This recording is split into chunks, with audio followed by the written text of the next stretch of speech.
আরে এটা আমি কি করলাম? লোকটা বেঁচে আছে তো? গিয়ে দেখতে হবে। হ্যাঁ, লোকটার গায়ে হাতে রক্ত ভর্তি তো, পুলিশ এসে আগে পালাতে হবে, ফেঁসে যাবো।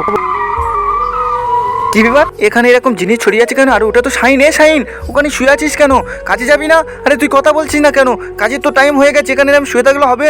ইনকাম না করলে তোর কি করে চলবে? যাই নিচে গিয়ে রেখে তুই সারা দিচ্ছে না। হ্যাঁ, আস্তে আস্তে যেতে হবে। আরে এখানে কি হয়েছে? হায় হায়, শাইন ভাই ওঠ, তুই কথা বলছিস না কেন ভাই? তোর গায়ে মুখে রক্ত কেন? ওঠ ভাই। হাসান, তুই এরকম এর অ্যাক্সিডেন্ট করে আর কি করছিস? হ্যাঁ, একে অ্যাক্সিডেন্ট করেছিস কেন? হ্যাঁ, তুই গাড়ি আরে কি বলছিস সাবিরা? ভুলভাল বকছিস কেন?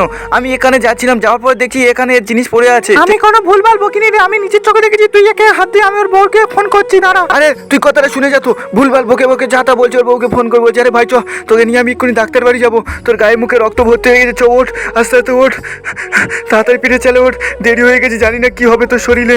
চ, ভারী টানা যাচ্ছে না তো, তুই এত শরীর ওজন। আরে আমার শাইনের কি হয়েছে? এই তুই আমার শাইনের কি করেছে? আরে আমি কিছু করি